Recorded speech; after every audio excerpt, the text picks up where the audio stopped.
Seja bem-vindo ao Seminário de Teologia e Vida Cristã Palavra da Vida.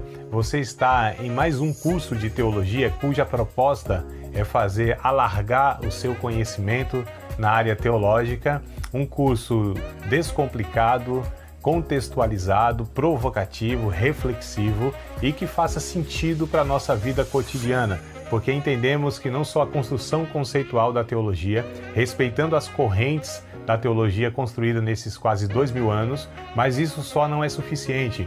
Nós pretendemos que a partir do entendimento bíblico, dos conceitos esclarecidos, nós possamos reproduzir isso em uma espiritualidade no nosso cotidiano e nas relações. Seja bem-vindo a mais... Bom, nós vamos dar continuidade, na verdade, do que nós estávamos falando até semana passada. Vocês não reparem não, minha voz está meio fanha, eu estou com gripe aqui, né?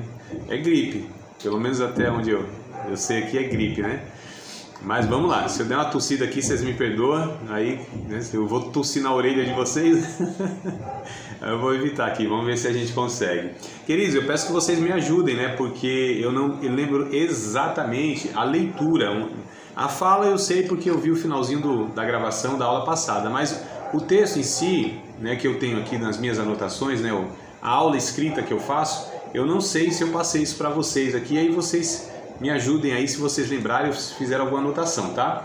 Nós estávamos falando, da base 2, ou segunda base, que é a oração, A oração como sendo o meio, a forma de nós nos relacionarmos com Deus, Esse foi o ponto, e não como muitas vezes é colocado, a oração como sendo, pela oração, pela perseverança na oração, Deus vai operar, Esse entendimento, eu acredito que é mais o entendimento do paganismo, que Jesus lá no capítulo 6 de Mateus ele diz, vocês não pensem que por muito orar vocês serão ouvidos, porque os pagãos fazem isso. Então o crente bom ora pouco, pede pouco, melhor dizendo, ora, mas pede pouco, no sentido que nós nos relacionamos com Deus, E esse é o ponto. Eu não estou dizendo que a gente não deve ter intensificações em períodos de oração, não é isso. Só que a motivação não pode ser essa, vou orar, porque se eu orar o suficiente, se eu perseverar em oração, Deus vai responder. Não, Deus é um pai bom, é um bom pai, que Ele sabe, inclusive, antes que a gente peça as nossas necessidades. Então a oração não é para convencer Deus, para fazer alguma coisa em nosso favor. A oração é justamente o meio que Deus propôs para nós nos relacionarmos com Ele pessoalmente, intimamente, nessa questão muito mais objetiva. Então a oração de fato é literalmente o encontro com Deus na relação, Ele está... a manifestação da pessoa de Deus está mais intensa quando eu paro para orar, Porque Deus anda comigo, Deus mora na minha vida, Deus habita nos nossos corações e literalmente no nosso corpo, por meio do Espírito. Então isso é um ensino claro, não tem muito o que discutir nessa questão bíblica, É muito enfático, é muito, como a gente fala bonito, peremptório, tá certo? É algo, que é assim, o óbvio ululante, para falar outra palavra aqui, estou gastando aqui os verbos para mostrar mesmo que é um absoluto, essa questão que é literal, que Deus mora, habita em cada um dos seus filhos, suas filhas, os seus discípulos, Então Ele está conosco, mas na oração é onde nós reservamos um tempo para nos relacionarmos, falarmos, literalmente, pessoalmente, como eu falei, com Deus. Isso é um privilégio do Novo Testamento, isso é um privilégio por causa do sacrifício de Cristo que nos proporciona isso, de falarmos com Deus. E aí, meus irmãos, depende se é crente velho, se é crente novo, se é muito fiel, se é pouco fiel, se é maduro, se é imaturo, se é pastor, se é membro, isso não faz diferença. Deus, Ele não tem esses critérios para se relacionar com os seus filhos, Então a gente cria essa ideia de que algumas pessoas, elas são mais privilegiadas, não há privilégio, tá certo? Em relação a esse ponto que nós estamos, aliás, não há privilégio em nada no Evangelho, O Evangelho, ele nos trata igualmente, é a graça de Deus que é o determinante para o relacionamento, e não nós, é apesar de nós, não por causa de nós. E aí, esse é o ponto que eu enfatizei, que eu lembro, tá? E aí, o texto que eu escrevi aqui, que eu não sei se eu passei para vocês, e aí vocês me ajudem agora, que é o seguinte: oramos não para Deus saber nossas necessidades, nós não oramos para Deus saber nossas necessidades, porque o Mateus capítulo 6, eu vou até aqui ler com vocês, né? Mateus capítulo 6, que é onde Jesus ensina, né? Aí a questão mesmo da oração, comportamento, enfim, o capítulo 6 é uma riqueza, porque é o próprio Jesus dando instruções aos seus discípulos, né? E nós estamos incluídos aqui, não é só aquele povo daquela época, não. Ó, capítulo 6, verso 8. Aliás, eu acho que eu vou ler desde do 6 para compreender um pouco melhor. Eita, começou aqui, desculpa, viu? Deixa eu molhar as palavras. Capítulo 6, eu sugiro que vocês leiam, inclusive, todo o Sermão do Monte, que é o capítulo 5, 6 e 7, né? Mas quer saber da oração? Todo o capítulo 6. Capítulo 6, verso 6 em diante. Mas tu, quando orares, entra no teu aposento, fecha a tua porta, ora ao teu pai, que vê o que está oculto, e o teu pai que vê o que está oculto te recompensará. E orando, não useis de vãs repetições como os gentios, os pagãos, né? Que pensam que por muito falarem serão ouvidos. Não vos assemelheis, pois, a eles, porque vosso Pai sabe o que vos é necessário antes de vós lhe pedirdes. Então olha só o que Jesus está pontuando aqui, né? Se a gente orar antes ainda, a gente vai ver que é o que Jesus está tratando, alguns aspectos, comportamentos e conceitos sobre a oração, tá? Então ele compara, fala, os pagãos, eles pensam isso, eles se relacionam com as suas divindades imaginárias dessa forma, mas vocês não, vocês têm que ter um conceito diferente, porque Deus não é um ídolo do paganismo, né? Deus, ele é totalmente diferente, é uma pessoa, né? A relação de pai, enfim, e a gente percebe aqui. Então, a nossa oração não é para que Deus saiba o que a gente precisa, senão ele não saberia, né? Não é assim. Mas para que a nossa dependência dele aumente, olha só, e nossa confiança nele aumente, tá? Como também nosso amor em relação cresça e se aprofunde. Foi o que eu falei na aula passada, no final também, que eu lembro aí. Que a gente não pode nutrir um relacionamento de intimidade com a pessoa dedicando pouco tempo a ela, né? Ou de vez em quando. Não, amados, o relacionamento, o vínculo de um relacionamento é na convivência. De fato, é necessário, é imprescindível que nós possamos caminhar com a pessoa, né? A comunhão, estar juntos, o relacionamento, o partilhar da vida. Eu acredito que a maior intimidade, por exemplo, vou colocar o casal, que talvez seja uma das relações mais íntimas, né, que nós temos, é a questão do relacionamento matrimonial. Então, a maior intimidade entre um casal, para fazer essa comparação, por exemplo, não é a relação sexual, né, onde um vê o outro nu, onde um participa do corpo do outro, né, nesse sentido mais íntimo. Isso para mim não é a maior intimidade, porque há muitos casais que eles têm a relação natural, né, da sexualidade e tudo mais, mas não são amigos. Um não sabe o que o outro está pensando, os segredos do coração, né, não é exposto, não é compartilhado com o outro. Então não existe a intimidade. Então a intimidade não é essa proximidade de corpos, é proximidade de alma, por assim dizer.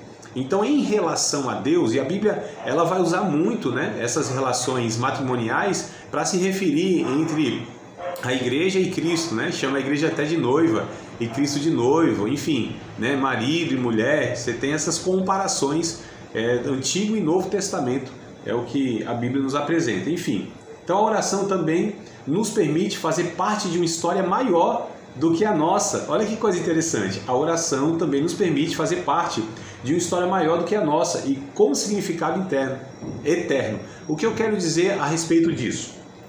Eu quero dizer que quando nós oramos, olha o privilégio que nós temos de cooperar com o que Deus está fazendo na história, amados. Nós não podemos entender que a oração ela é privada. O varão aqui está dizendo que a internet... Ah, não, é a irmã Sandra. A irmã Sandra está dizendo que está ruim aqui, né? A internet aí está oscilando, né, amada? Que pena, viu? Mas insiste aí, quem sabe dar uma estabilizada aí, né? Vamos lá, vamos perseverar nesse trem aí. Vamos lá.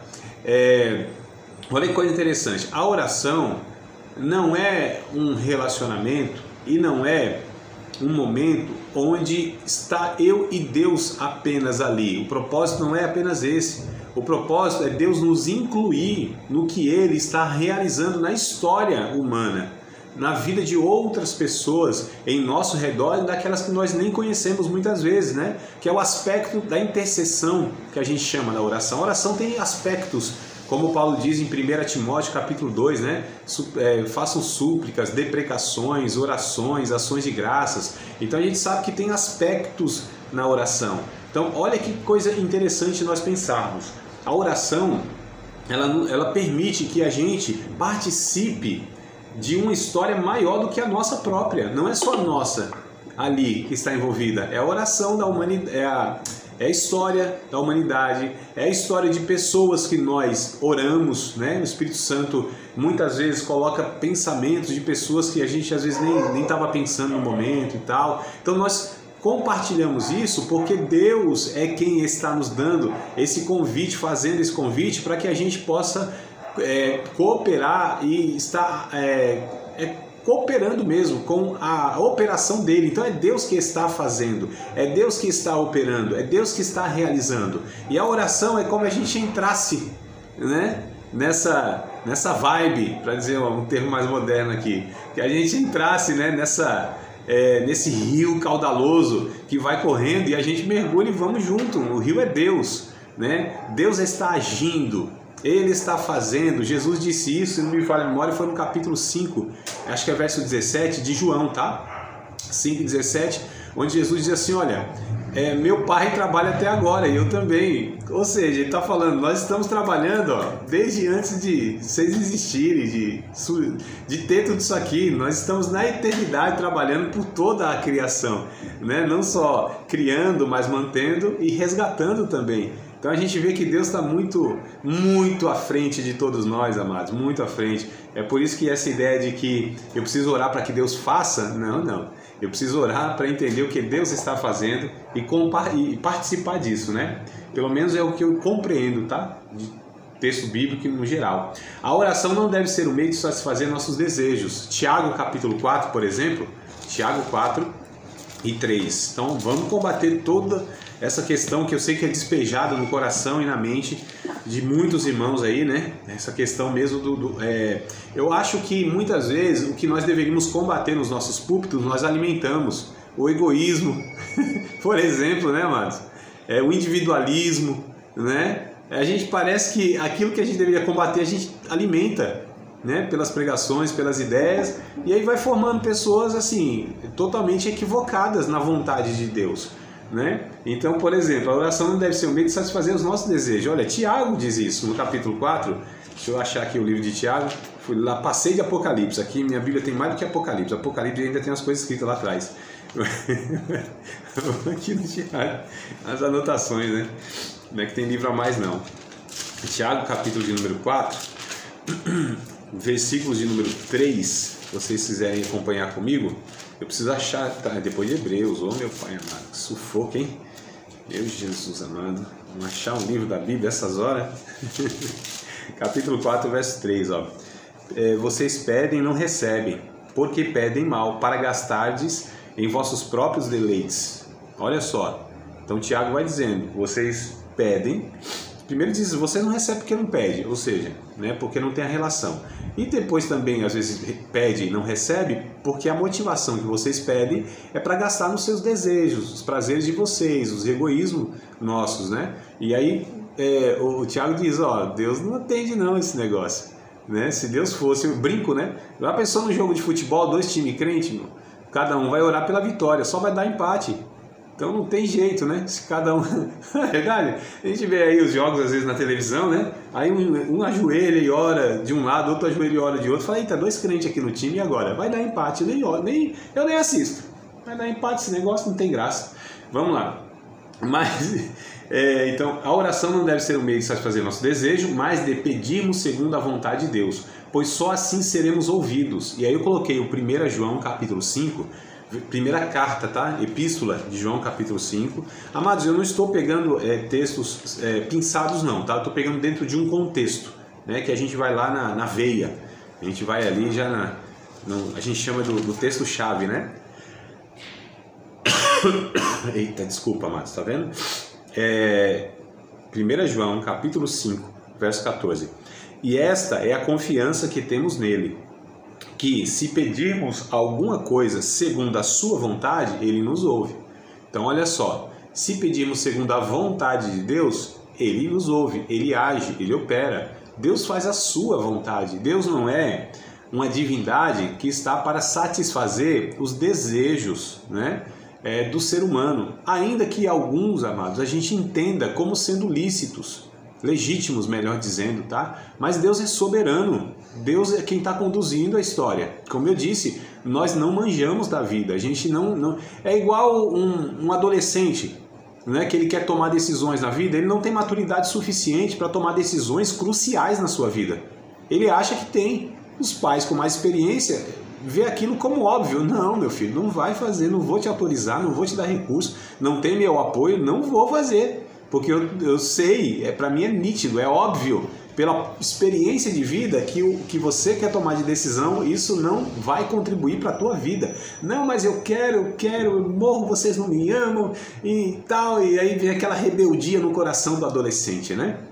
Aquela rebeldia juvenil. Então muitos de nós, às vezes, somos como esses adolescentes rebeldes diante de Deus, né, querendo que Deus faça, querendo que... Se o Senhor não me ama, o Senhor não gosta de mim, o Senhor não quer me ver bem, o Senhor não tal... Às vezes vem essas crises no coração de alguns irmãos, né? E até nas crises a gente, às vezes, pode ser que uma pontinha lá no íntimo do coração fala, não é possível, Deus parece que tá revoltado comigo. Não, é nós que estamos nos revoltando contra a vontade de Deus, amado. Tá certo? Então a gente precisa atentar para essas questões.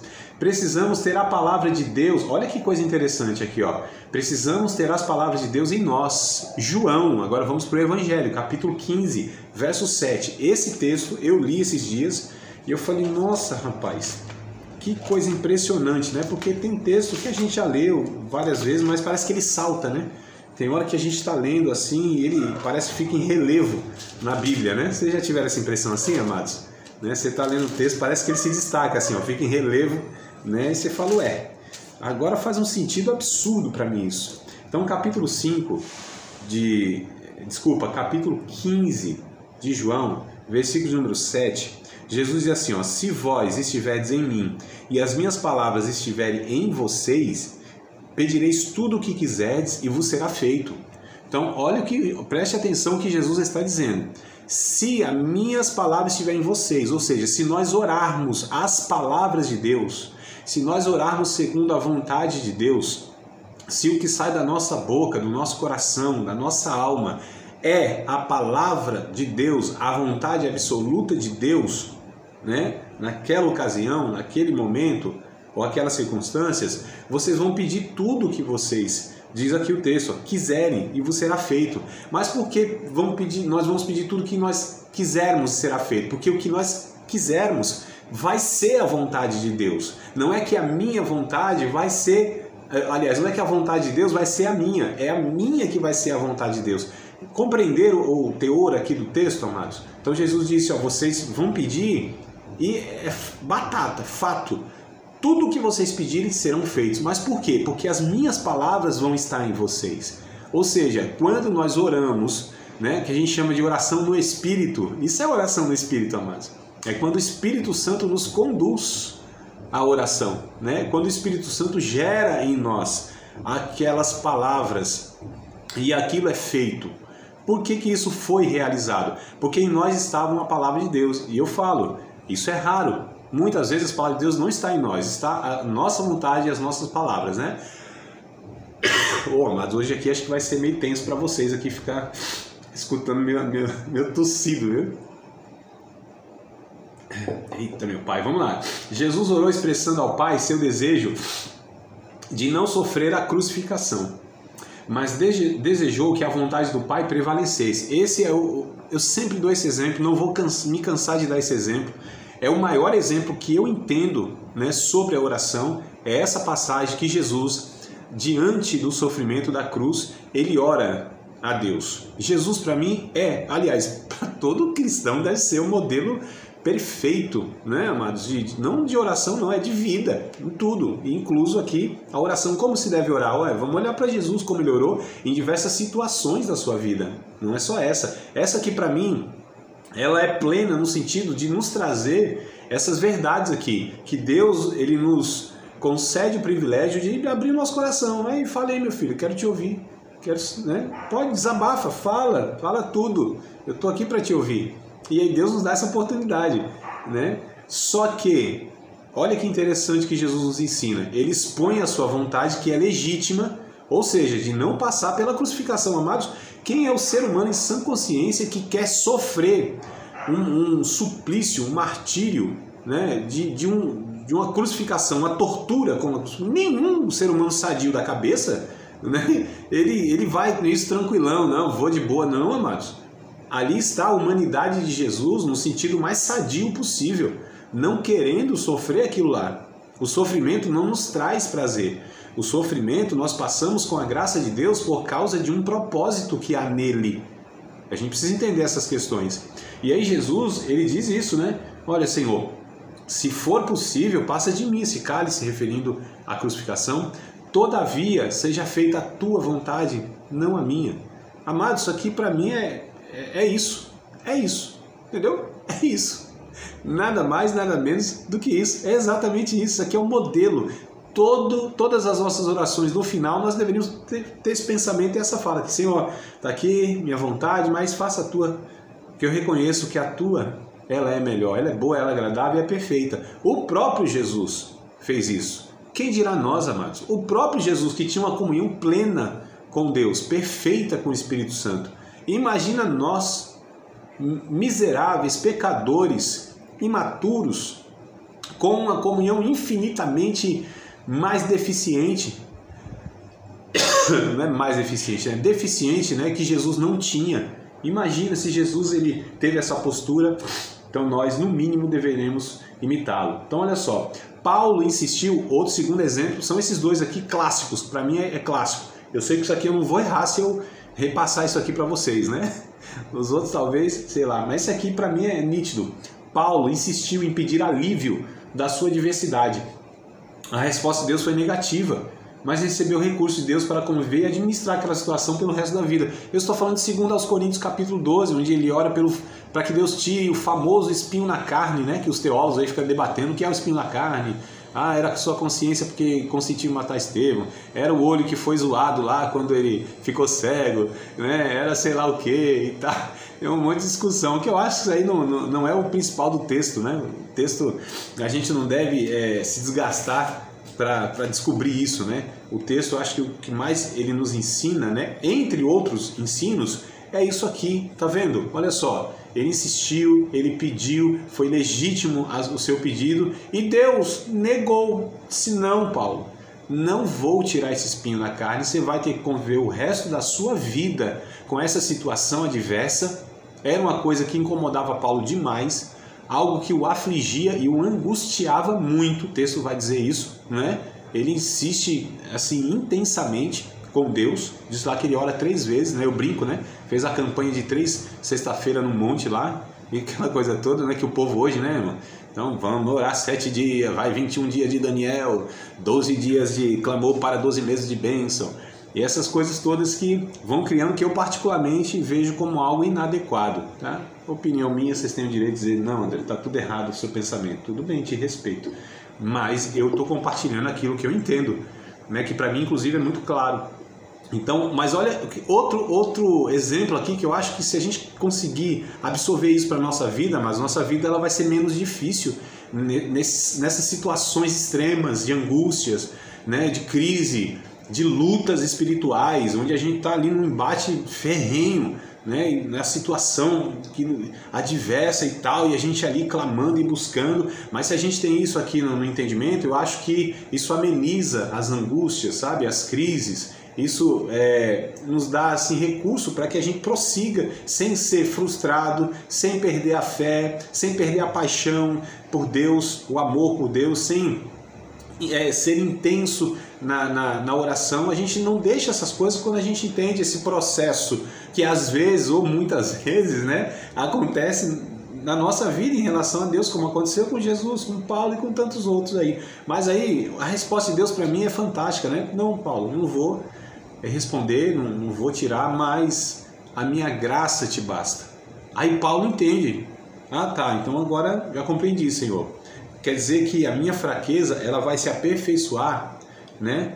Aliás, eu vou ser forte quando entender que sou fraco, e isso é um aperfeiçoamento para a minha fraqueza.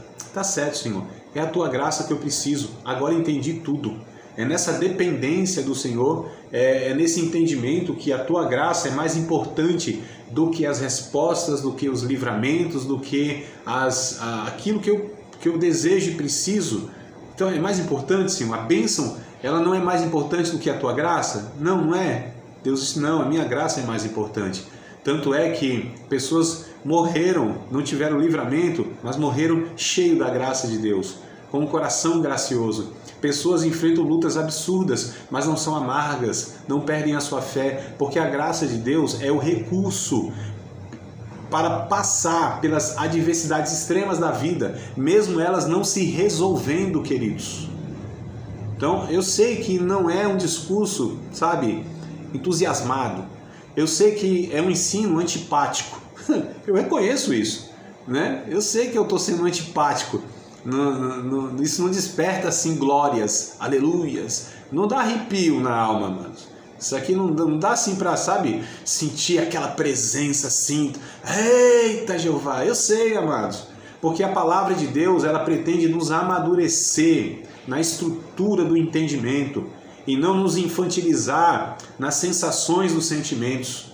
É isso que eu entendo, queridos, que nós precisamos, porque os nossos irmãos lá nos primeiros 300 anos principalmente, né, houve outras épocas da história, ainda há hoje, mas principalmente nossos irmãos lá, diante de tal perseguição, né, no Império Romano, diante da morte muitas vezes, coisas absurdas que os discípulos de Cristo sofreram na mão, sabe, dos ímpios, eles passaram, viveram e assim fizeram coisas humanamente impossíveis, suportaram pressões humanamente impossíveis, porque eles tinham esse entendimento, amados.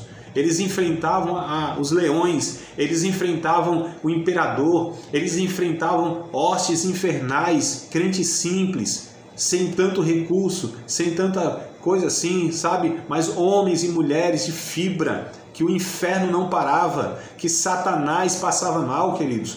Sabe, que todo um poderio, eu tô falando do mundo, literalmente, no sentido do poder militar, o poder intelectual, né, o poder, entre aspas, espiritual, não era páreo para os discípulos de Cristo, cheios do Espírito Santo, com a palavra de Deus encarnada na vida deles, e eles morriam louvando a Deus, abençoando os seus algozes, né, perdoando como Jesus fez na cruz do Calvário. E Estevão foi o exemplo disso, repetiu lá no capítulo 7 de Atos. Então Estevão, lá o diácono, né, então, fez a mesma coisa que Jesus fez quando ele estava apedrejado lá. Imagina uma situação dessa. Então eu acredito que a gente precisa, não é nem orar mais, sabe? Não, a gente precisa orar mais. Eu acho que a gente precisa rever as motivações da nossa oração, ou das nossas orações. E eu não estou dizendo que a gente não precisa intensificar a oração, bora orar. Se der para orar 24 horas, tá bom. Mas não é isso, amados, que vai fazer a diferença. A igreja não ora mais como orava antes. Eu acho que a questão não é essa.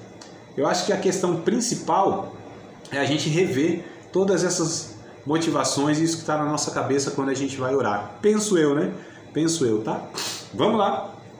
Então, aqui vocês têm alguma pergunta, alguma questão? Aqui eu encerro a parte. Eu pensei que era só uma introdução que eu ia dar, mas me empolguei aqui, estou empolgado agora. Parei de tossir, agora estou empolgado. Vamos lá. Se vocês não tiverem nenhuma questão, colocação, pergunta, discordância, pô, amado, isso aqui vocês sabem que é esse ambiente aqui, né? Onde vocês devem, quando discordarem, expor aqui e falar: André, não entendi, acredito que não é assim, vamos ver se a gente consegue contribuir ou não, né? Ou de repente você me faz pensar diferente, glória a Deus, vamos caminhar juntos, amado. Tá tudo tranquilo? Estão aí no Silêncio dos Inocentes, né? Eu fico preocupado. Esse filme aí era um clássico. Silêncio dos Inocentes. Vamos falar sobre a terceira base? Terceira base na teologia? Vamos prosseguir aí? Vamos para mais uma etapa. Vou falar sobre pecado. Na verdade, não é o pecado, a base não é pecado, né? A base da teologia que eu quero colocar aqui, na verdade, é salvação, tá? Então, corrijam aí, tá? O que é salvação? Então, salvação é a terceira base, né? Nós falamos sobre a verdade, a Bíblia, a oração, a segunda base, e aqui nós estamos pegando um terceiro fundamento, esse é o termo, né, na verdade, que a gente nomeou aí. Esse é o terceiro fundamento da teologia, da fé evangélica, salvação, tá? Mas para falar de salvação, a gente vai ter que falar aqui sobre pecado, o conceito de pecado, né? Os aspectos da salvação, a graça, enfim, toda essa questão aqui envolvida, tá? Então não é um tema que ele é separado, não, ele envolve, né, várias questões aqui, é isso que eu pretendo partilhar com vocês. Acredito que talvez nessa aula não dá pra gente concluir, mas vamos lá, vamos ver o que a gente consegue, entendeu? Então, o que é salvação, né? O que eu estou me referindo? O que a Bíblia, ela se refere quando ela trata sobre salvação? Salvação do quê? Por quê? Como? Né? Onde? E tudo mais. Vamos ler primeiro Romanos capítulo 3. Como eu disse, para a gente saber de salvação, a gente precisa saber salvo do quê, né? Do pecado. E a gente vai trabalhar essa ideia, então, o que é pecado e tudo mais. Então vamos lá. No capítulo 3, aliás, eu gostaria muito que vocês depois lessem com mais calma, né? Eu estou tentando ganhar tempo aqui. E aí eu queria que muitos que vocês lessem o capítulo 3, todo o capítulo 3 de Romanos. Anotem aí, tarefinha de casa, né? Tarefa de casa. Tem uns que estão de molho aí, né? Vai ter tempo para ler esse trem aí. Então, capítulo 3, leiam ele todo, tá? Eu vou ler apenas o 9, né? Vou ler alguns trechos aqui. Do 9, vou ler até o 17, depois eu pulo para o 23, tá? Essa é a leitura para ganhar tempo, mas é ideal que vocês leiam todo o capítulo 3. Diz assim, pois que somos, o verso 9, né? Pois que somos nós mais excelentes? De maneira nenhuma. Pois já dantes demonstramos que tanto judeus como gregos, todos estão debaixo do pecado. Então Paulo usa esse termo judeus e gregos para se referir aos judeus e o resto do mundo, tá? Quando a Bíblia fala em gentios, é outras gentes, que eles tinham esse termo, né? Os gentios. Quem são os gentios? Todo aquele que não é judeu, né? E aqui Paulo usa o termo grego para se referir ao resto do povo do mundo que não era judeu, tá? Então, demonstramos que tanto judeus como gregos, todos estão debaixo do pecado.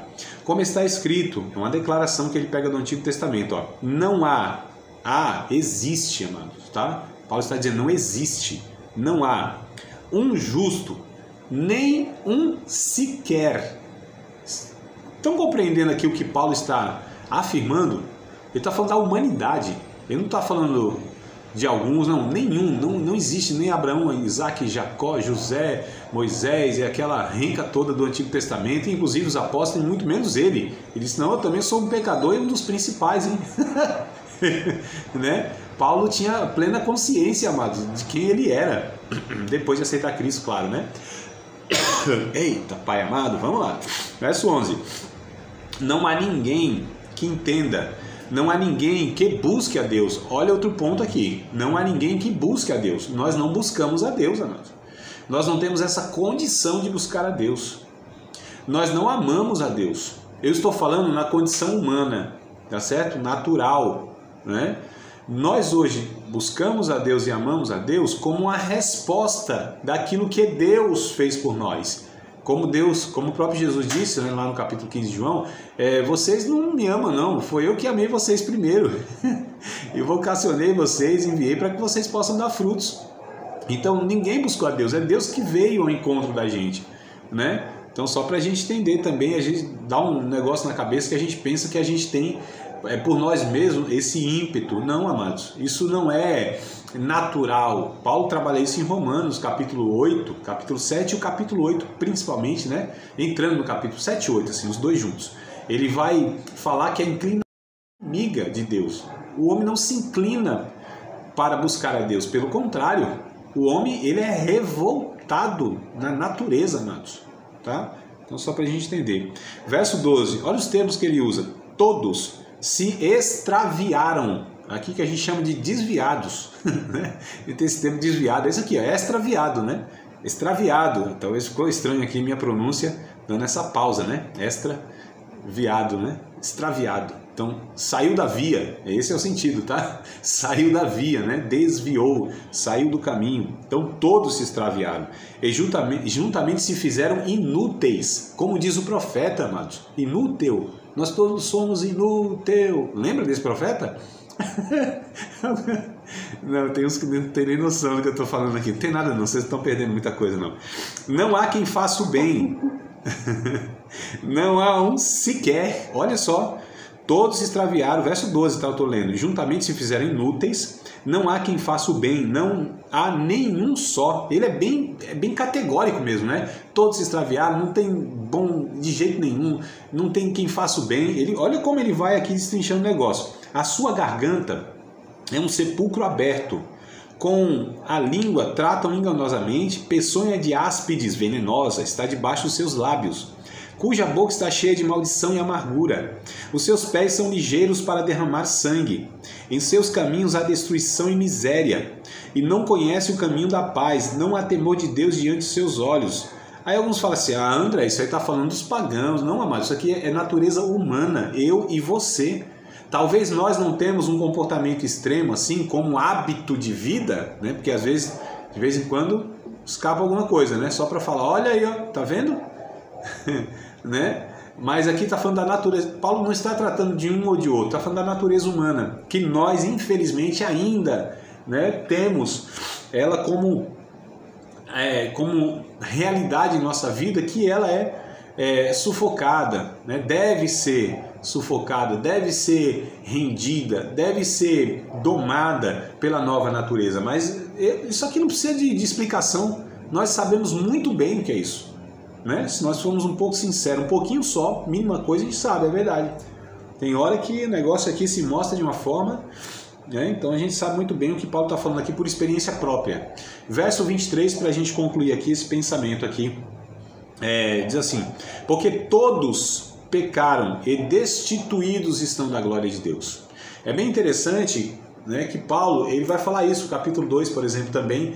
Deus cerrou todo mundo debaixo do pecado, judeu, gentil, está todo mundo debaixo do pecado.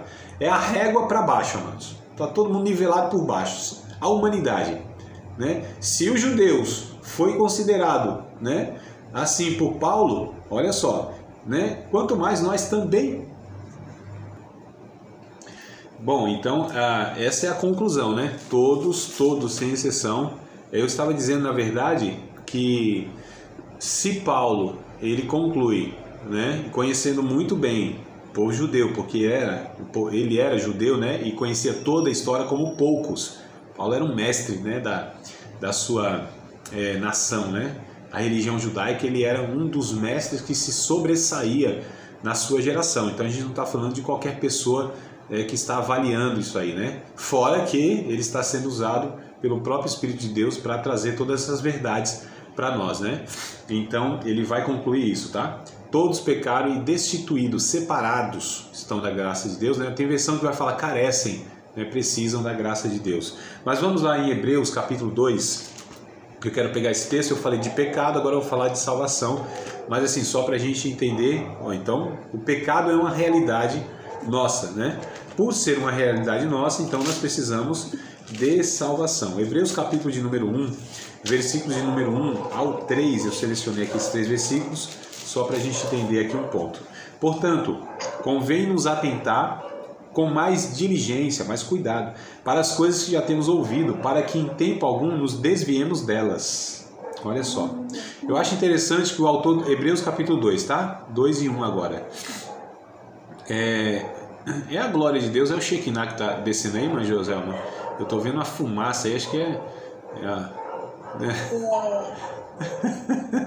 o indicador de ar. Ah, tá, porque eu falei, olha, a presença, a nuvem do Senhor está descendo ali, ó, no tabernáculo, então tá pegando fogo alguma coisa, né? Fiquei preocupado, Tá picando.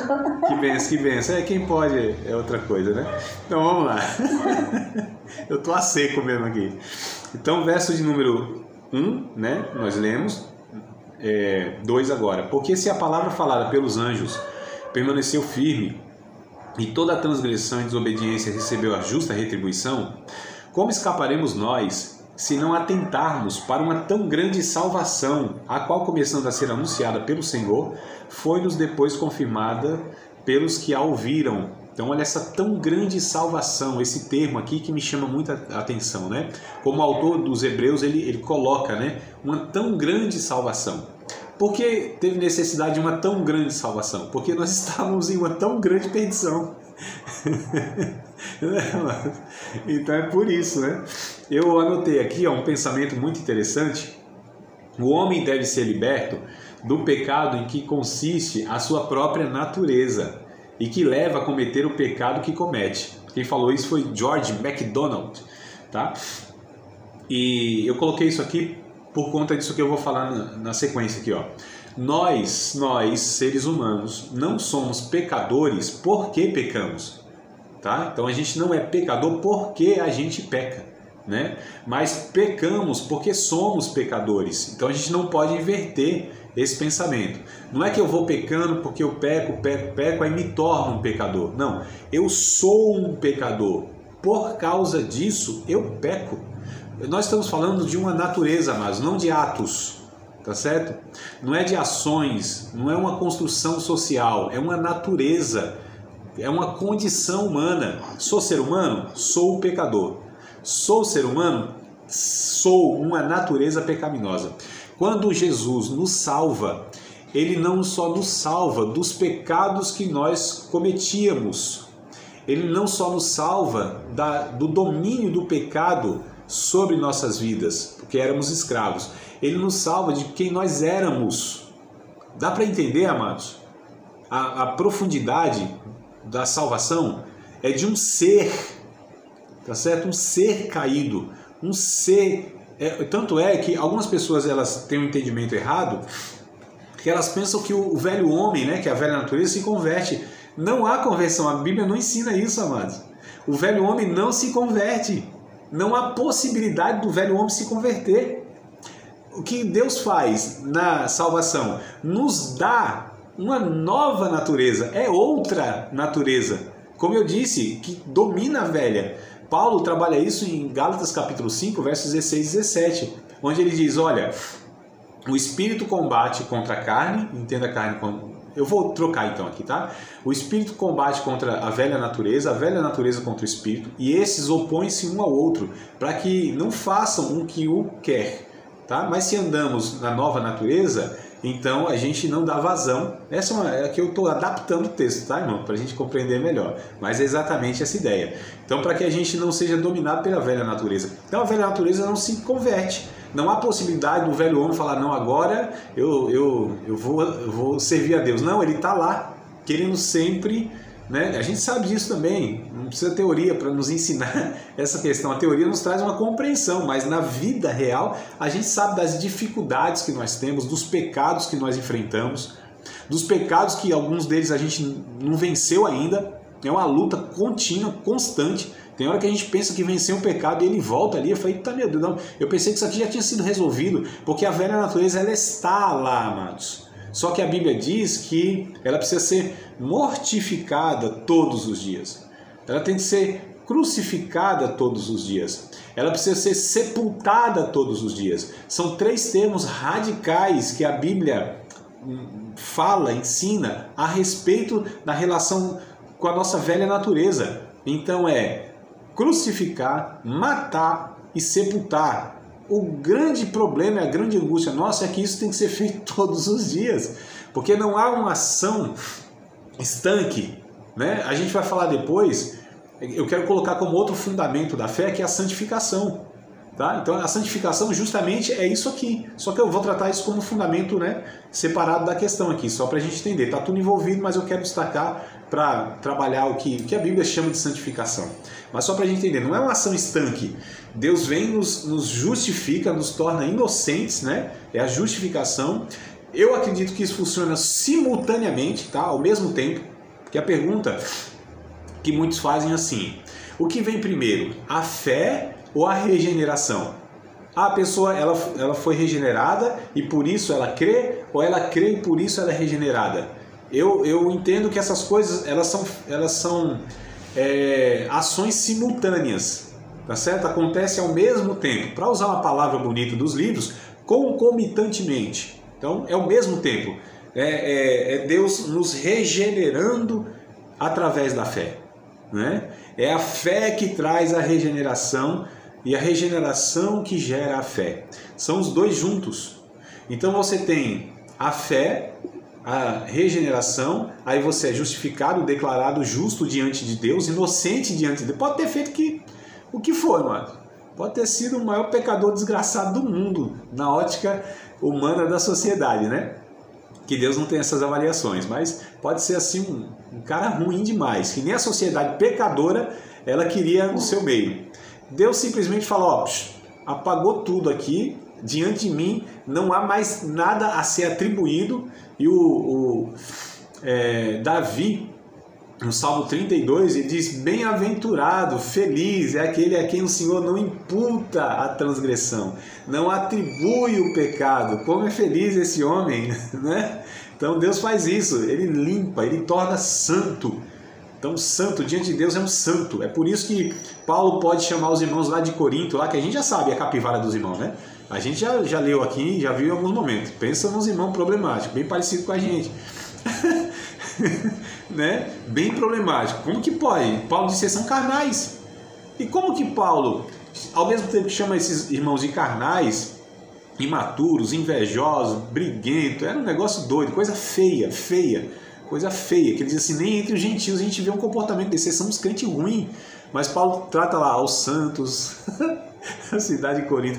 Como que Deus pode chamar de santo? Porque na ótica de Deus, nessa ação regeneradora, ele justifica. Aí vem um passo seguinte, que é a santificação, que é o processo. Mas o interessante, amados, que não é os pecados em si, é o pecador, é a natureza. Enquanto a gente não entender isso, a gente sempre vai se frustrar e vai se entristecer e sempre vai se decepcionar com o outro e com a gente mesmo, porque a gente acha que os pecados eles estão resolvidos como uma realidade na nossa vida. Não, amados. O que nós recebemos de Deus é o recurso espiritual, uma nova disposição, né? Uma nova compreensão, novos desejos, vontades e poder espiritual para tomar decisões que glorifiquem a Deus. Apesar desses combates internos, das tentações, dos impulsos, da velha natureza, apesar de tudo isso, Deus nos dá rédeas nas mãos sobre nossas vidas, né? Essas rédeas são o Espírito Santo que nos dá a condição de domar esse animal feroz, esse animal indomável, né? Mas as rédeas de Deus faz isso, amados, né? Pega aqui no cabresto aqui e diz assim, não, quem rege a tua vida agora é o meu Espírito, né? E você já não precisa mais ser guiado pelas paixões, pelos impulsos, pelos instintos, pelos desejos. É por isso que a gente precisa todos os dias se render aos pés de Cristo, né? Estarmos ali aos pés do Calvário, nos enchendo do Espírito Santo, nos alimentando da palavra de Deus, porque senão o pecado ele domina novamente a nossa vida. É o que o Hebreus diz aqui, ó. Não sei se vocês prestaram atenção na nossa leitura, mas o verso 1, ó, aliás, o autor dos Hebreus, alguns irmãos aí no entendimento mais da linha calvinista, eles não vão entender assim, né? Mas o livro de Hebreus vai falar inclusive da possibilidade da apostasia, o desvio da fé, né? Ou seja, como que uma pessoa pode desviar daquilo que nunca participou? Né? É um negócio meio sem sentido, né? Bom, enfim, mas eu respeito, tem uns irmãos que pensam diferente, eu não entendo assim, eu entendo que de fato há possibilidade, inclusive o livro de Hebreus capítulo 6, ele vai falar de umas questões aqui bem 6 e depois o capítulo 10 e tal, mas enfim, não é o ponto, né? Portanto, convém nos atentar com mais cuidado, ó, para as coisas que já temos ouvido, para que em tempo algum nos desviemos delas. Então olha a possibilidade que o autor dos Hebreus, na minha leitura, está pontuando aqui, ó, toma cuidado, para que a gente não se desvie delas, né? Então a gente precisa entender aqui, como nós vamos escapar dessa tão grande salvação se a gente desprezar todas essas questões. Então a gente precisa ter muito cuidado. Mas vamos lá. O pecado consiste na ruptura. Eu sei que a maioria dos teólogos, os estudiosos, eles usam a palavra queda para se referir, né, ao que Adão, o ser humano lá primeiro fez e que corresponde a nós todos, né? Queda, mas o termo mais adequado é ruptura, tá?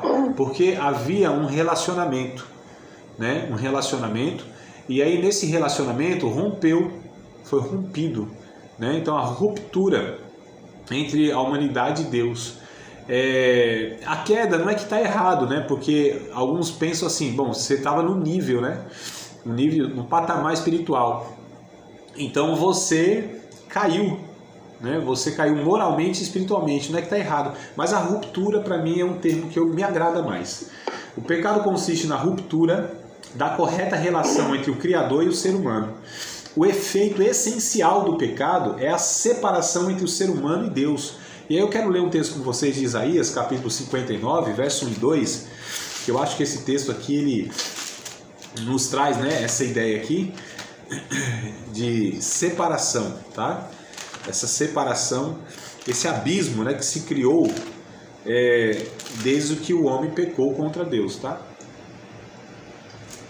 E aí, como eu disse, o livro de Romanos, né, vai falar bastante dessa questão e vai falar, né, de que é o capítulo 5 de Romanos que fala isso, vocês quiserem anotar para ler depois, e Paulo ele vai trabalhar essa ideia, né, de que o pecado entrou por um homem, né, o Adão, né, por isso todos pecaram e tal, a morte entrou, aquela bagaceira toda.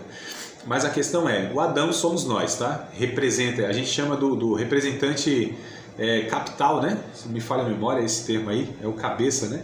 Da criação, tá? Capítulo 59, verso 1 e 2. Eis que a mão do Senhor não está encolhida para que não possa salvar, nem o seu ouvido surdos, agravado, para não poder ouvir. O verso 2 que para mim é o chave. Mas as vossas iniquidades fazem divisão entre vós e o vosso Deus, e os vossos pecados encobrem o seu rosto de vós, para que vos não ouçam.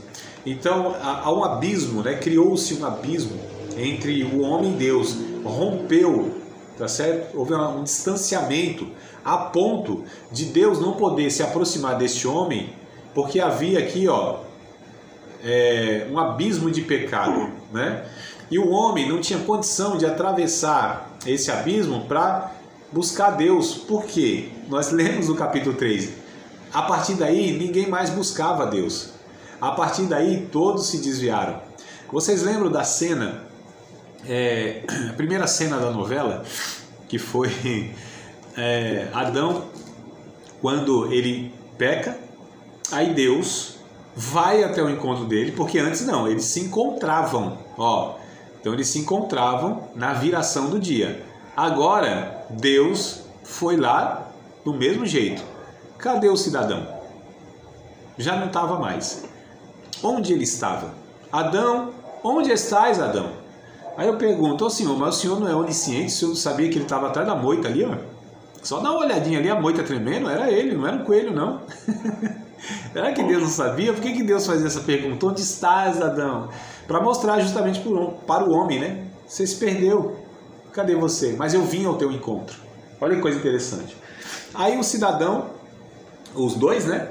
Se apresenta diante de Deus, uma folhinha, acho que era uma folha de figueira, não lembro.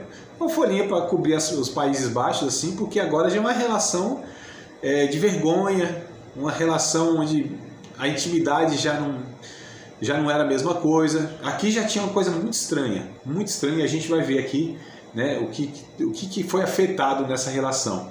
A questão é, Deus olhou e disse, não, folha de figueira não dá, né? Isso representava o quê? A tentativa do homem de estar diante de Deus por algum feito, por alguma realização. Olha, usando um recurso dele, alguma obra dele para estar diante de Deus. Ele disse, não dá, isso aí só está cobrindo uma parte, né? Já que a vergonha é tudo, então é preciso ser coberto tudo, porque vocês agora são o pecado. Não é esse órgão genital que mostra a vergonha de vocês. Vocês são do alto da cabeça à planta dos pés, pecado. Estou usando Isaías capítulo 1, amados. Isaías capítulo 1 vai falar, do alto da cabeça até a planta dos pés, é como chaga podre, nenhuma espremida. Imagina, ele está descrevendo um corpo assim cheio de erupções, oh meu Deus, como que é o nome? Furúnculo, né? Cheio de câncer. É um corpo todo, é um todo, não é só uma parte não. Se o homem podia fazer alguma coisa, não, ele só está tentando cobrir alguma coisa que não vai conseguir, é impossível. Aí o que Deus faz? Mata um animal. O texto não diz isso diretamente, mas para Deus chegar com a pele de um animal, é porque matou, né, amados? Né? Isso vai prefigurando, tá certo? O sacrifício, olha só, o derramamento de sangue em favor, em lugar daquele homem, apontava para Cristo desde aí, a providência de Deus para salvar o homem. Aí Deus lhe dá vestes, né, roupas de pele de animais, e aí cobre este homem. Então olha só como é Deus resolvendo a situação. Olha como Deus já estava mostrando: eu estou providenciando uma vida que poderá te cobrir. Esse termo ele é muito usado em todo o Antigo Testamento. Isaías, que eu estou citando bastante aqui, por exemplo, vai dizer que Deus nos cobriu com vestes de justiça. Aliás, já que a gente está em Isaías, amados, vamos ver aqui o texto de Isaías 54. Deixa eu ver se é isso mesmo, né? Rapaz, será que é 54? 64, tá, amados? 64. Eu estou aqui doidinho, controlando o tempo aqui e querendo falar um bocado de coisa para vocês. 64, versículo de número 6. Isaías 64 e 6. Mas todos nós somos como imundo, e todas as nossas justiças, olha só, como trapo da imundícia. E todos nós caímos como a folha, e as nossas culpas, como o vento, nos arrebatam. Olha o que Isaías está falando aqui nessa figura de linguagem. Qual é a nossa roupa diante de Deus? Trapo de imundícia. Alguns estudiosos dizem aqui que no original ele se refere a uma fralda suja. Seria uma fralda cagada. Desculpa aí o termo, tá? Sei que vocês esperam um negócio mais polido assim no curso de teologia, no nível bacharel, mas de vez em quando a gente solta essa assim, né? Uma fralda cagada, mano. Diante de Deus a gente está em um imundo, trapo de imundícia, todo cagado diante de Deus. Olha a cagada que a gente faz, se apresenta diante de Deus, né? Desculpe a brincadeira aí, mas nesse sentido, só para a gente entender como isso é trabalhado, né? A imundícia, a sujeira, o homem sendo incapaz de estar se apresentando de Deus, toda vez que se apresenta de Deus é assim, nessa sujeira moral, nessa imundícia espiritual, né? Então a gente vai entendendo a condição do ser humano diante desse Deus santo. E aí na próxima aula eu quero trabalhar essa separação se dá. Acabou de participar de mais uma aula de um dos nossos cursos do Seminário de Teologia, Vida Cristã, Palavra da Vida. Espero que tenha te abençoado, não só alargado o seu conhecimento teológico, mas que tenha também atingido o teu coração para que você possa a cada dia mais reproduzir a vida de Deus nas suas relações cotidianas. Se você ainda não é aluno oficial de um dos nossos cursos, se inscreva aqui no contato que vai aparecer do WhatsApp. Também nos siga nas redes sociais, se inscreva no nosso canal, compartilhe à vontade e Deus